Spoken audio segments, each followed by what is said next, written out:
අල්ප ප්‍රාණ මහා ප්‍රාණ කියන අක්ෂර පිළිබඳ අවබෝධයක් තියෙන්න ඕන. මොනවද දරුවනේ?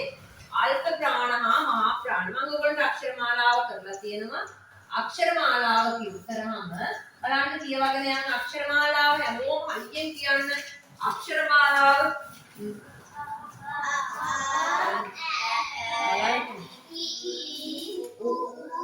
अरे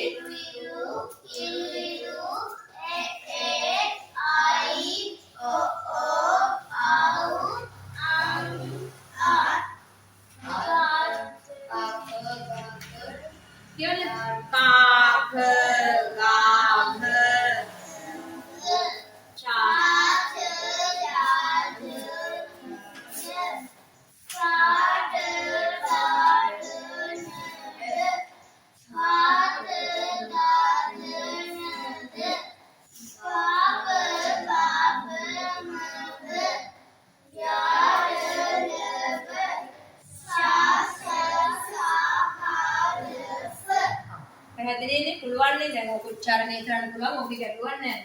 එහෙනම් අපි බලමු දරුවනේ දැන් මම අද කියලා දෙන්න යන්නේ අල්ප ප්‍රාණ සහ මහා ප්‍රාණ අක්ෂර කොහොමද අපි හඳුනාගන්නේ කියලා. හරිද? දැන් මේකට කලින් මම කියන මේ වචනවල තේරුම මට කියන්නකෝ. අල්ප කියන්නේ මොකක්ද පුතේ? අල්පයි. අල්පේච්ච කියලාත් අපි කියනවා අල්ප ඔය බෞද්ධ දර්ශනය තුල අපිට ගන්න දෙනවා අල්පේච්ච ජීවිතයක් තියෙනවා. අල්ප කියන්නේ මොකක්ද? සරල එක තව ටික අපි කිව්වොත් ටිකක්. අල්පයි කියන්නේ ටිකයි. එතකොට මහා කියන්නේ මොකද්ද පුතේ? ගොඩක්නේ. දැන් ඒ ඉස්සෙල්ල වචන අවබෝධ කරගන්න ඕන. අල්ප කියන්නේ ටිකක්. මහා කියන්නේ ගොඩක්. මොනවද බලන්න ඊට පස්සේ අපි බලමු මොනවද ටික මොනවද බොහෝ. දැන් මෙතන මම බොහෝ කියනවා. හරිද? ඔය විදිහට දැන්නේ. හරි ටිකක් ගොඩක් කියලා අපි ලියන්නේ නැහැනේ. ඒ නිසා බොහෝ කියලා ලියුවේ. පැහැදිලිද ඔයාලට? එහෙනම් මෙතන මේ දෙක හඳුනා ගන්න ඉස්සෙල්ලා අල්ප මහා කියන එක අපි හඳුනා ගන්න ඕනේ දරුවෝ. හරිද? ඊට පස්සේ අපි බලමු දැන් ප්‍රාණ කියන වචනේ. මොකද්ද වචනේ? ප්‍රාණ. අහලා තියෙනවද ප්‍රාණියා කියන වචනේ? අපි කියන්නේ ප්‍රාණියා කියන්නේ කාටද? ඒක දන්නේ. අහලා නැහැ. උදා ප්‍රාණිය මහා ප්‍රාණිය ඔය කරණීය මෙත්ත සූත්‍රයේ කියන්නේ ප්‍රාණිය කියන්නේ පණ තියෙන අය. අපි කවුද? ප්‍රාණියෝ. ප්‍රාණය කියන්නේ මොකද්ද? පණ තියෙන. එහෙනම් අප්‍රාණ කියන්නේ පණ නැහැ. මතකද නාමපද වර්ග කරා කොහොමද? ප්‍රාණවාචී සහ අප්‍රාණවාචී. එහෙනම් ප්‍රාණියා කියන්නේ පණ. අපි ගත්තාම පණ තියෙන කියන එකනේ පණ කියන එකනේ. හරිද? එතකොට ප්‍රාණවාචී කියවම පණ තියෙන අය නම් මේ ප්‍රාණ කියන්නේ හුස්ම.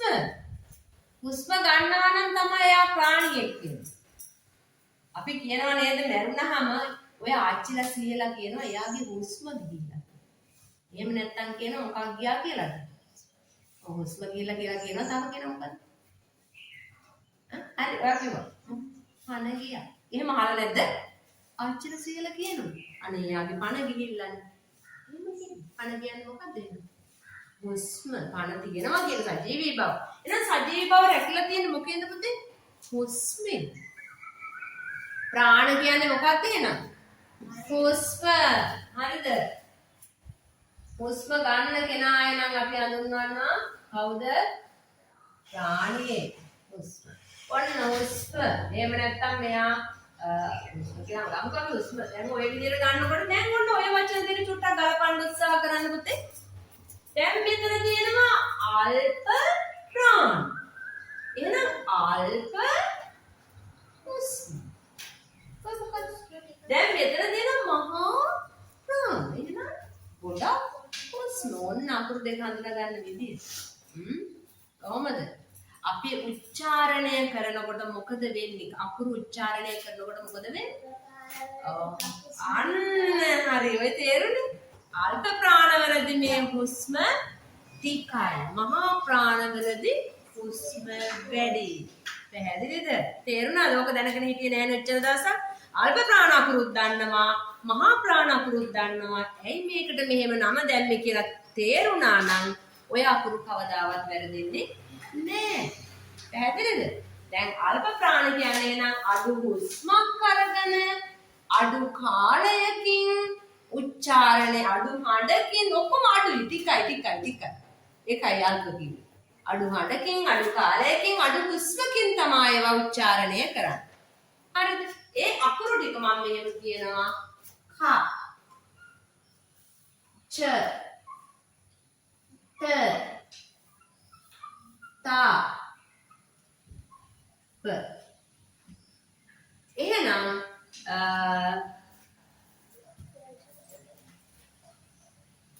අනිත් ටික දියන්නද දැම්ම 10ම දියන්න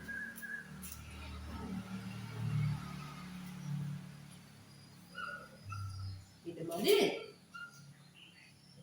පේනවද පුතේ පේනවනේ කච්චට තපය ගජට දබ මේක අර අක්ෂරමාලා උච්චාරණය කරන විදිහට නෙමෙයි මම පල්ලෙහාටයි ගන්න හරිද එතකොට මෙන්න මේවල කියනවා පුතේ අඩු හුස්ම අඩු කාලයක් හරිද එහෙම අරගෙන තමයි මේවා උච්චාරණය කරන්නේ අඩු හඬකින් හරිද එහෙනම් ඒකෙම විරුද්ධ එක වෙන්න ඕන එහෙනම් ඒ ටික කියන්න බලන්න දැන් ඔයාලට තේරෙන විදිහට වැඩි කාලයක් වැඩි හුස්ම ඊට පස්සේ මොකක්ද වැඩි හුස්ම වැඩි කාලයක් වැඩි හඬක් වැඩි හඬක් ඔන්න ඒ ටික මම ලියලා පෙන්නන්න කා ච ත අන්න රයිට් කියන්නේ තා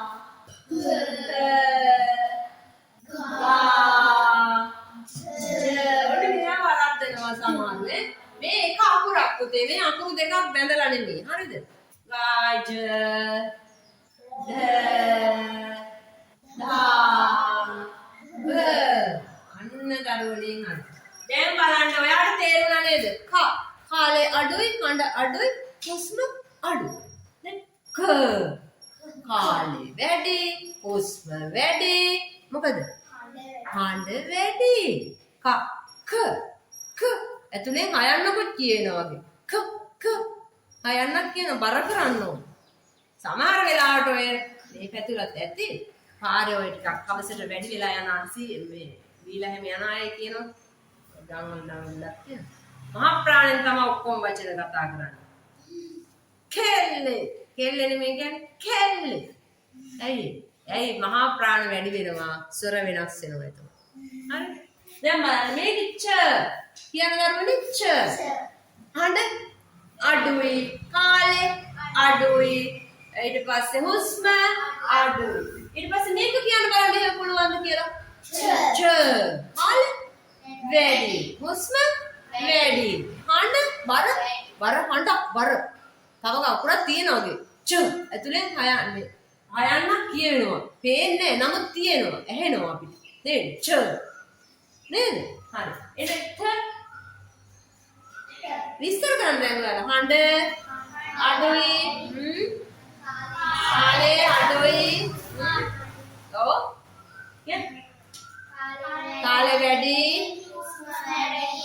හඬ වැඩි බර හඬ හරි නේද දැන් පුතේ අකුරු උච්චාරණය කරන්නේ කොහොමද අපි ලියලා තියෙන සංකේත මේ අපේ විස්තර තන්තු කම්පණය වෙන විදිහට තමයි අකුරු උච්චාරණය වෙන්නේ. එතකොට අපි අක්ෂර තව යාළුවෝ උපන්ති වලට ගියාම මෙතන ඉඳලා කොහොමද මේ අපේ දිව එහෙම ස්පර්ශ වෙන්නේ? ඒ අකුරු කොහොමද හැදෙන්නේ? උත්පත්ති ස්ථානයම අපි හඳුන්වනවා. ඒක තව නෑ. දැනට තියෙන්නේ ඔයාලට මේ අල්ප ප්‍රාණයි මහා ප්‍රාණයි සංඥකයි විතරයිනේ අපිට 6 පන්තියේ තියෙන්නේ. ඒ ටිකයි මම කියලා දෙන්නේ. හරි. එතකොට මොකද එහෙනම් මෙන්න මේ අකුරු දෙකේ වෙනසක් තියෙනවා කියලා ඔයාලා පිළිගන්නවා.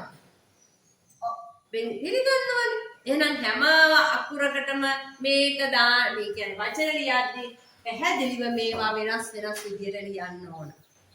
පැහැදිලිද මේ කියපු දේ? හරිද? දැන් මේ බලන්න අපි ලියනවා මෙහෙම එකක්. මම ලියනවා කපුට. උච්චාරණය කරන්න පුතේ. කපුට. දැන් මම කියනවා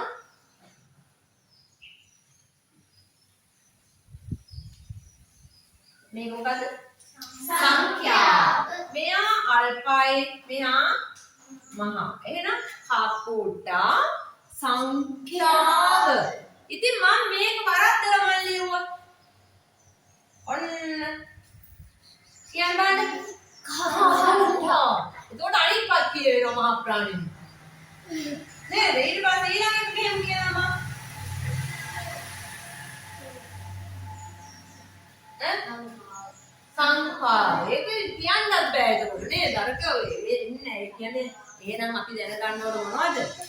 අකුරු නිවැරදිව භාවිතා කරන්න නිවැරදි තැන. එහෙම නොවුනොත් අර්ථ වෙනස් වෙනවා. පැහැදිලිද? එහෙනම් දරුවනේ අපි උච්චාරණය කරමු බලන්න හැමෝම මේ අර්ථ ප්‍රාණ අද උච්චාරණයම තමයි ඔක්කොම. ලියන්න නෑ යන්න. හරි කියන්න බලන්න. අර්ථ ප්‍රාණ ටික කියවන යන්න. හා ච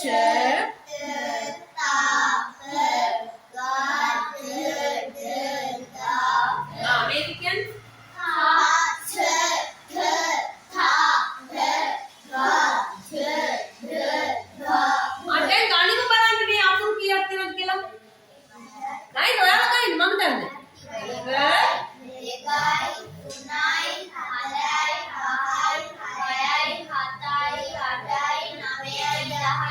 එහෙනම් ආයෙ වැරදෙන්න බෑ. අල්ප ප්‍රාණ අකුරු කීයද? 10යි. අල්ප ප්‍රාණ වල ලක්ෂණය මොකද්ද? හඬ අඩුයි. හුස්ම කියන්නේ අඩු හුස්මක් තමයි පිට වෙන්නේ. හුස්ම අඩුයි. කාලය අඩුයි. හරිද? එහෙනම් මහා ප්‍රාණ ටික කියවන යන්න අකුරු ටික හා ච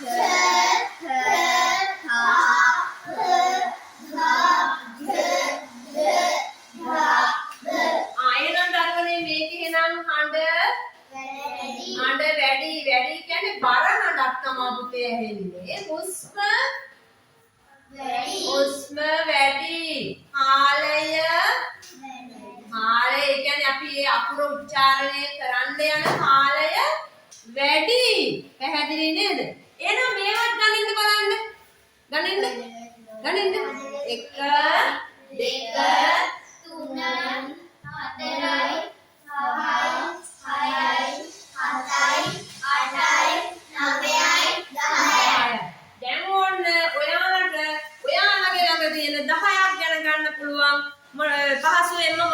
2 අතේ ඇඟිලි වල ඇඟිලි කීයද 10යි ඇඟිලි 10 මතක තියාගන්න කියන්න හා අල්ප ප්‍රාණ කියන්න හා ච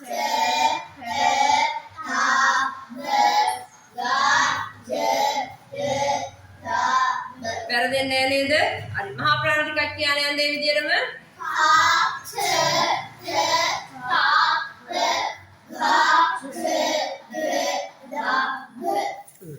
දැන් අකුරු එතකොට කීයද අල්ප ප්‍රාණ මහා ප්‍රාණ අකුරු සම්පූර්ණ එකතුව කීවොත් කීයද කොහොමද කියන්නේ ඔයාලා අකුරු සම්පූර්ණ එකතුව අකුරු 20යි අල්ප ප්‍රාණ කීයද 10යි මහා ප්‍රාණ කීයද 10යි එහෙනම් ඔය විදියට ඕක මතක තියෙන්න ඕන ඔච්චරමද මතක තියෙන්න ඕන නෑ එහෙනම් අපි මතක තියාගන්න ඕන තවත් කරුණක් නිවැරදි අකුර නිවැරදි තැන භාවිතා කරන්න. එහෙම නොවුනොත් වැරදෙනවා. මම මේක මකන්නද බෝඩ් එක?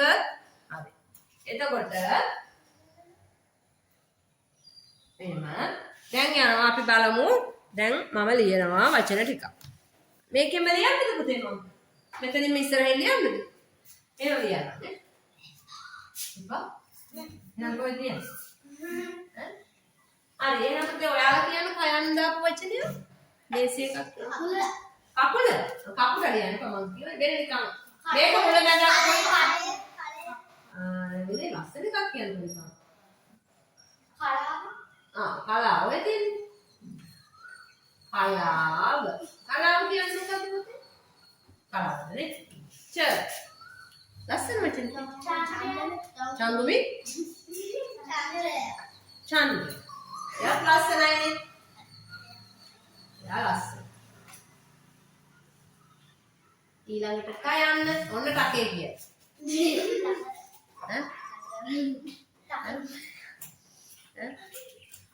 ඒව තමයි කියන්නේ. කිව්වොත් කයන්නේ කිව්වොත් වචනයක් ඕන ළමෙක් කියන්නේ ටකේ.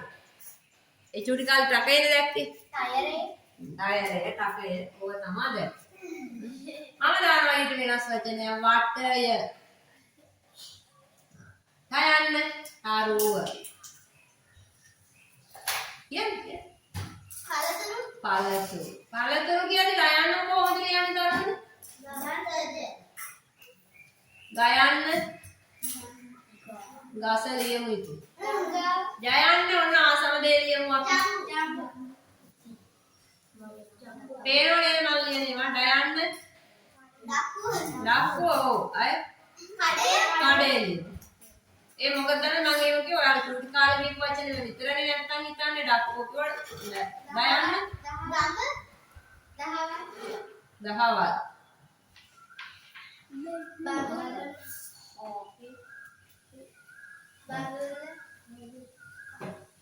බදුලේ කවුරු හරි ඉන්නවද මේ දවස්වල බදුලු පැත්තේ ක දැන් කියන්න ක ඉතින් සංඛ්‍යාව මේ පොතේ තියෙන එකද කියන්නේ ඈ සංක තව khනිජ අහලා මොනවද මේ khනිජ කියන්නේ khනිජ තෙල් යකඩ khනිජ khනිජ ලවණ කියනවා අපිට ප්‍රයෝජනයට ඕන වෙන ඒවා khනිජ කියන්නේ තෙල් ඒවත් අපි ඒ කියන්නේ පුතේ ඉන්ධන වර්ගات එහෙම ගන්න පුළුවන් හරිද ඒවා පිළිපහදු කරලානේ ගන්න හරි khනිජ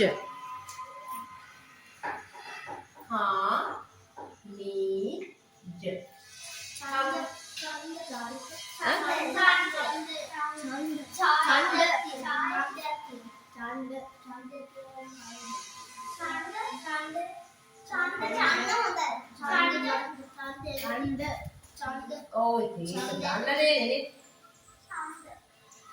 Kita tahu aja lah yang mana ya, Bay? Bay kita.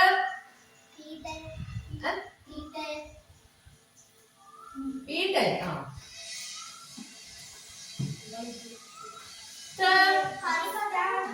Paripata.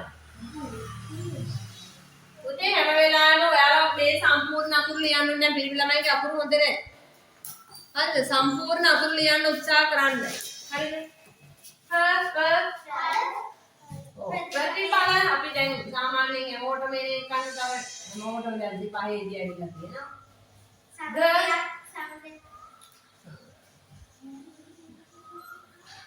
ඊට පස්සේ මේක මොකද්ද මේ? j මොකක්ද ඒකට අපි දැන් ගිජ්ජ කූට ගිජ්ජ කූට දන්නවද ගිජ්ජ කූට කියන්නේ ගිජ්ජ කූට පවුවට කියන්නේ බුදුරජාණන් වහන්සේ ගිජ්ජ කූට පර්වතයේ වාසය කරා කියන්නේ ද මොකක්ද අපි දන්න වචනයනේ මෙතනදී මේක ගොඩාක් රෝකඩද රෝඩි ද බුද්ධ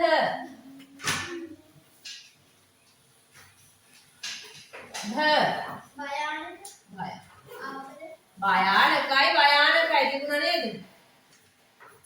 අලිවද? එහෙනම් ඔන්න ඔය විදියට පුතේ ඔයාලා දැන් ගෙදර ගිහින් කරන්න ඕන. මේ වැඩේ කරන්න වෙනම. අපිට අද ඉගෙන ගත්තේ අල්ප ප්‍රාණ මහා ප්‍රාණනේ. ඒකේ නෝට් එක ලියා ගන්න ඕන. මම ඒ වුණොත් ගෲප් එකට දාන්නම් පුතේ. හරිද? එතකොට මෙන්න මේ අකුරු ඔයාලා පුතේ මාක් කර ගන්න ඕන ලියලා. හරිද?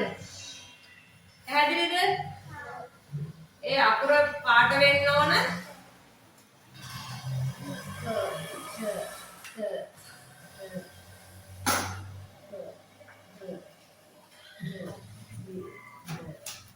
හරිද? අකුර පාට වෙන්න ඕන.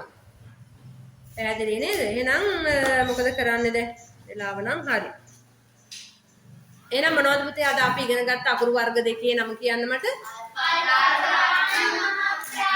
අල්ප ප්‍රාණ කියන එක කියමු බලන්න. අපි හඳුනාගන්නේ අල්ප ප්‍රාණ කියන්නේ මොන විදිහේ අකුරුද? අඩු උස්මකින්, අඩු කාලයකින්, අඩු හඬකින් උච්චාරණය කරන අක්ෂර. එහෙනම් මහා ප්‍රාණ කියන්නේ වැඩි කාලයකින් වැඩි හඬකින් නැත්නම් බර හඬකින් උච්චාරණය කරන ශබ්ද. මේවා වෙනස් වුණාට කමක් නැද්ද? නෑ. එහෙම වෙන්න බෑ. නිවැරදි තැන නිවැරදි අකුර දාන්න ඕන. නැත්නම් මොකද වෙන්නේ? අර්ථ වෙනස් වෙනවා. ඒක ගැන මම තාම කියලා දුන්නේ නැහැ. අර්ථ වෙනස් වෙන එකට අපි මේක වාක්‍ය ලියලා වචන ලියලා වාක්‍ය ලියලා බලන්න ඕන. හරිද? ඒක ඊළඟ දවසට තමයි කරන්නේ. එහෙනම් අර ගෙදර ගිහින් මොනවද කරන්න තියෙන වැඩ? පාඩි වෙන තව තියෙනවා විනාඩි දෙකක් විතර. මොනවද කරන්න තියෙන වැඩ? අල්ප ප්‍රාණ මහා ප්‍රාණ සටහන ලියන්න ඕන. අකුරු අපි පෙළ පොතේ එකම එහෙනම් ලියමුද නැත්නම් මට දාන්න බැරි වෙයිද දන්නේ. අන්න රයිට්. අද මම එතකොට වැඩි තැනක් දුන්නේ මොනවටද අපි අද? උච්චාරණයෙන්. ශ්‍රුති ගෝචර විතරද? නිවැරදි උච්චාරණයට. මොකේද පුරුදු උනේ?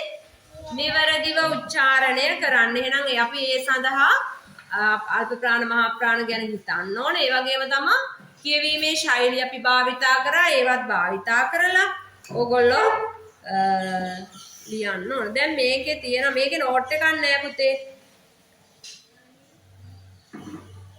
මේ නෝට් එක ඇද්ද ඔයාලට? හදන්න බෑද? බලන්න හදාන්න ඉන්න නෝට් එක. පුළුවන් නේද? අල්ප ප්‍රාණ අකුරු ටික ලියනවා. මෙහෙම ලියනවා. මහා ප්‍රාණ අකුරු ටික මෙහෙම ලියනවා. ලියලා ඊට යටින් ලියනවා අල්ප ප්‍රාණ අකුරු මොනවද? අඩු හඬකින් අඩු කාලයකින් අඩු උස්මකින් උච්චාරණය කරන ශබ්ද. ඊට පස්සේ මහා ප්‍රාණ ලියනවා කොහමද? වැඩි හඬකින්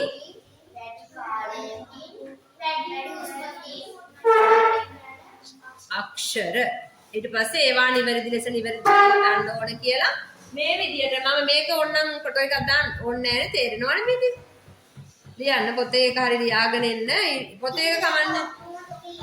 ඔව් කොහොමත් ලියන්න ඕන. පොතේ එක ලිව්වත් කමන්නේ. ලියලා ඊට පස්සේ අපි ඊළඟ දවසේ පුතේ මේවා නිවැරදිව භාවිතා කරන මේ අභ්‍යාස ගෙදරින් කරගෙන එන්න එපා. මම දන්නේ නැහැ කොහොමද කරේ කියලා. කාගෙන් හරි අහගෙන කරගෙන එන්නත් පුළුවන්. ඒ ඉන්න කවුරුත් මේ වචන ලියන්නේ නැහැ. මම තව වචන ටිකක් දෙනවා. ඔයාලට පුතේ මම දුන්නද අර මේ වචන ලියන කොලයක් දුන්නද? ෆොටෝකෝපි ගහපු කොලයක් දීලා නැද්ද මේ වෙද්දි? වචන තියෙන කොලයක් අසාලි වීමට නෑ දීලා නෑ නේ. මම ඊළඟ දවසට මට පොඩ්ඩක් මෙසේජ් එකක් දාන්න පුතේ. අකුරු අර නිවැරදි වචන ලියන පොතක් තියෙනවනේ. ඒක ලියන්නේ අසාලි නෑ පුතේ අසාලි නෑ ඕනේ. ඔය අක්ෂර වල අසාලි වීමට දීලා නෑ නේද ඔයාලා දීලා. හරි ඒක දෙනවා. එතකොට ඒකේ අකුරු බලාගෙන ඉන්නකොට මම මෙතන අසාලි වීම එතකොට දිගට මේකෙන් දෙන්නේ. අපිට නෑ දිගට මසාලි වීම දෙනවනේ. ඒකේ ඔයවත් සඳහන් වෙලා තියෙන මසාලි වීමට කොලයක් දෙන්න ඕන.